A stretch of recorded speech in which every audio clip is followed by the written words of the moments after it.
Welcome back. Throughout the last year, businesses have had to pivot to meet the unique challenges of the pandemic, and that is especially true of bars and restaurants.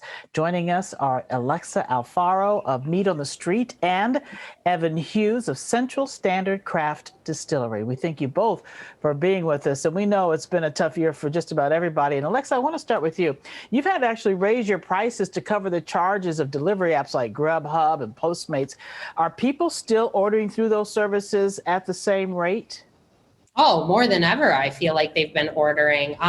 We've seen a huge increase in delivery, especially with everyone working from home in like this city because our brick and mortar is located in the downtown area.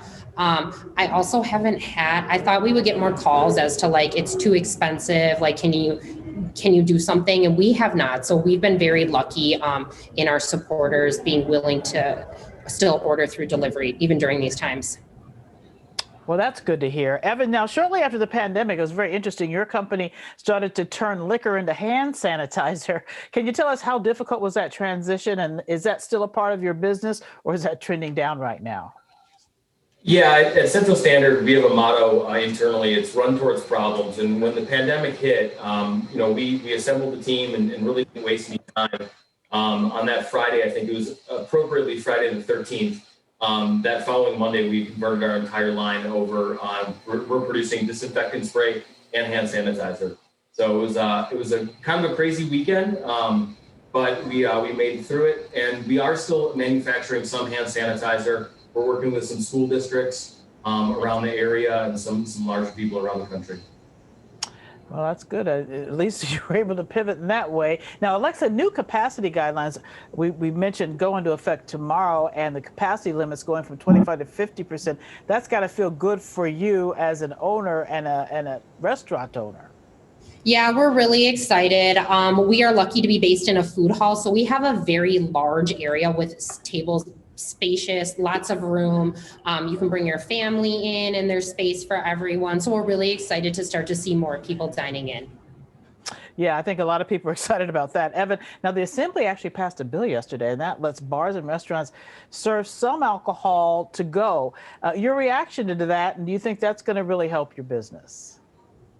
Well, for us, I think that restaurants and bars were really, really affected, obviously, during COVID being shut down. So, I think that it's much needed help for them.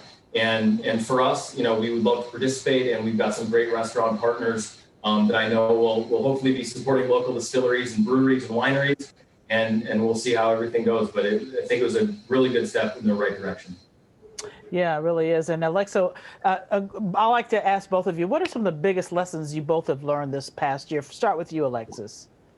Oh, yeah. One of the biggest lessons I learned this year is just your business and whatever you're trying to execute, roll out, scale, grow. You have to plan to like pivot some part of it at some point in time. It's not going to be how it used to be, in our opinion, where it's like, oh, here's the plan, here's what we're doing. Now the plans are a lot more flexible. Same goal, but like how we get there can change on the fly. And it seems to be easier in this type of environment. Unfortunately, something that we're not seeing changing is the rise in anti-Asian violence, especially with what happened the other day in Atlanta. Tonight we're having a visual on the Asian American Pacific Islander Coalition of Wisconsin will be having that. So we want to continue to see things opening up and heading in the right direction, and we want to continue to see a decrease in the attacks on our AAPI community. Absolutely. That is just heartbreaking to think about. And Evan, real quickly, what are lessons that you have learned as a business owner over the past year?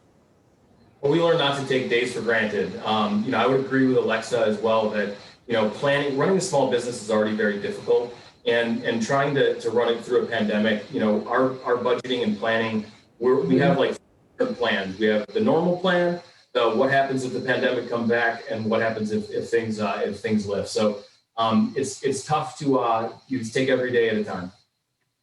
Well, flexibility is key, and we hope that you both continue to have success and even grow over the next year. And cheers to better tomorrows. Thank you both for being with us this afternoon, Alexa and Evan. We really appreciate it.